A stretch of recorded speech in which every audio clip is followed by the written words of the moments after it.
Hi there, Ronnie here, Amber's Night, and I'm here to do another overview.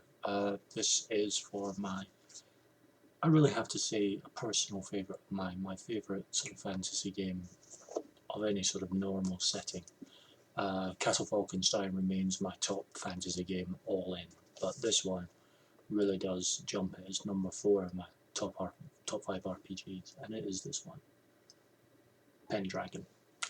This is the 4th edition of the rules, released by Chaos um, before it sort of parted company with them.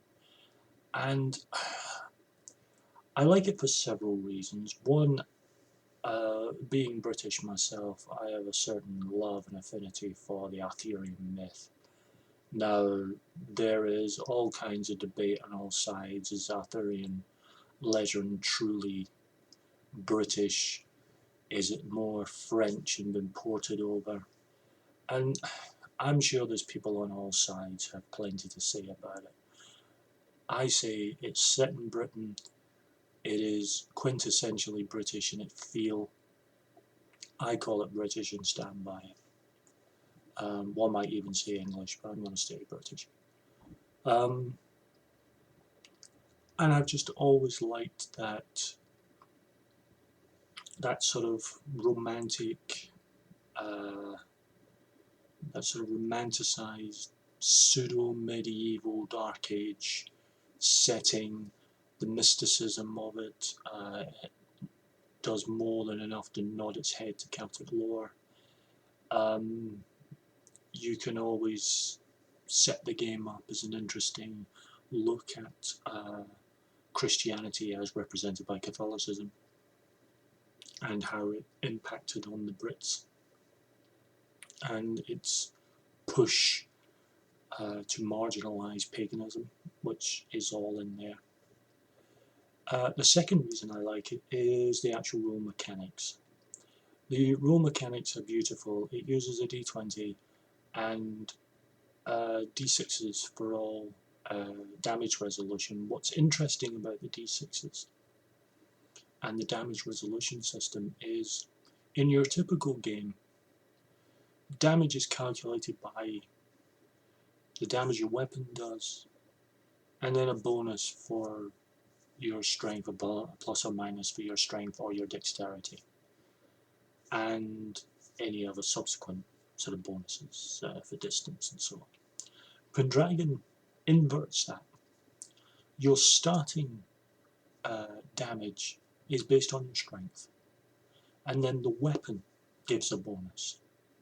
Now, this makes more sense to me because it is first and foremost the swing of the arm, if you're talking about melee weapons.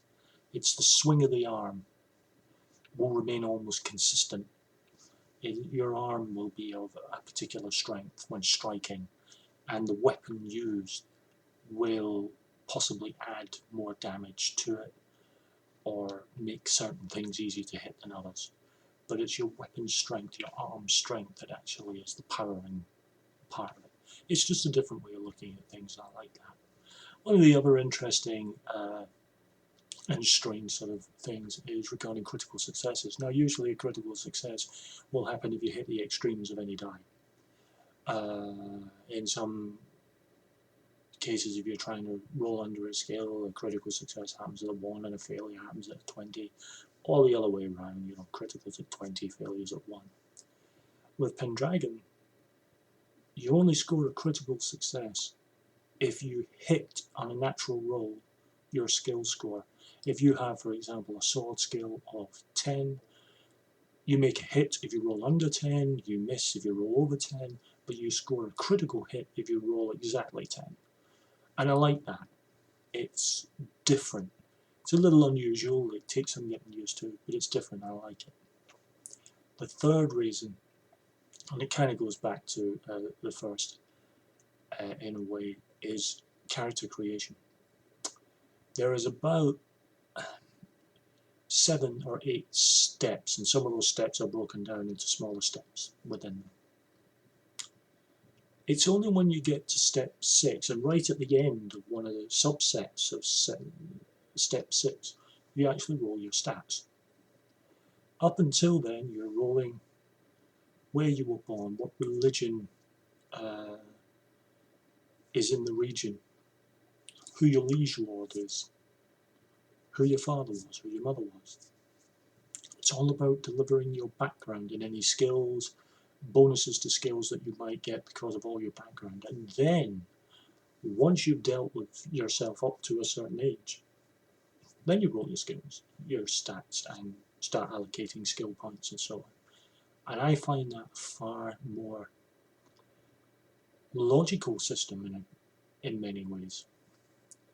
But what really works about Pendragon is its setting. This is a game of high romance. And when I say romance, I'm not just talking about the world of courtly love, although that does take place and it's a good thing to roleplay. It's the romanticisation of the medieval period. It has its flaws.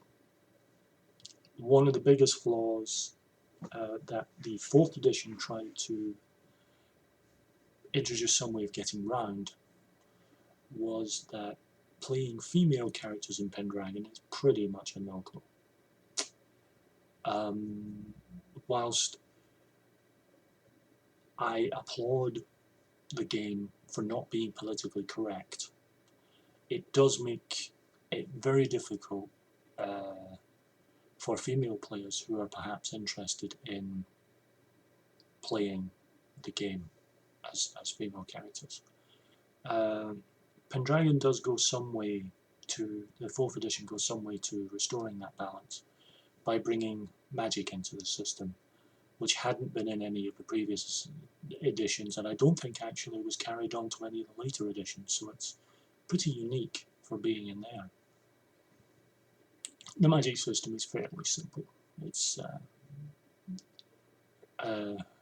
fairly reminiscent of the of Cthulhu, and anyone who's played that will be able to work the magic system in Pendragon fairly easily.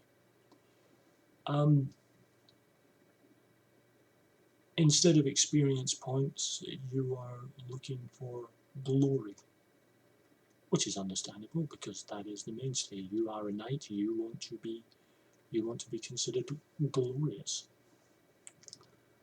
This allows you to raise in prestige.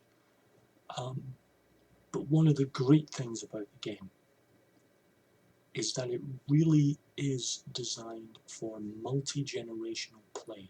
And what I mean by that is this. You will create your character, male or female. Let us assume male. Not only are you creating that character, as time goes on, as the campaign goes on, as we go away from the line of Uther and into Arthur's period,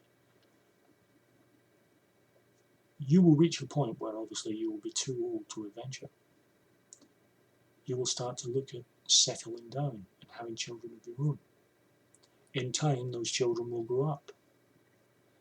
And then you will make a character and you will play your own child. And depending on what things happen, you may very well find yourself playing your grandchild. And this multi-generational continual play really feeds into the epic nature of Arthurian Britain and that whole beauty of the legend. I would say any version of Pendragon is worth getting a hold of. The only reason I have 4th edition as opposed to any of the other ones or the later ones is at the time when I set out to buy Pendragon, it was the version that was currently out, so I bought it. It's that simple. It was the version that was out, I bought that version. If it had been 3rd edition that was out at the time, it would have been 3rd edition I bought Etal for all of it versions. But 4th edition was there, so I bought it.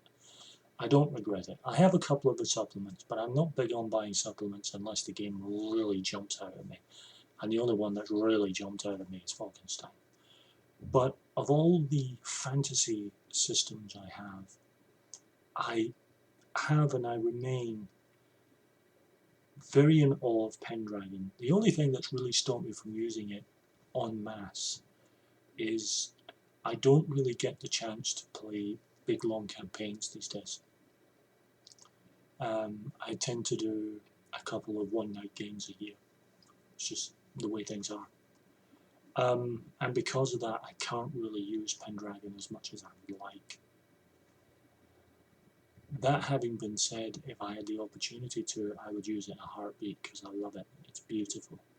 It's a wonderful system, and I think people should go out there, get a version of it, any version of it. I mean, I would say 4th edition just because the magic system is there and it's a nice little addition, and it gives some expanded ideas for female characters, because it's very difficult to see a female character being a knight.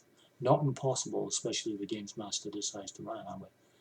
But outside of being a warrior woman from another land, the best way to get a woman in a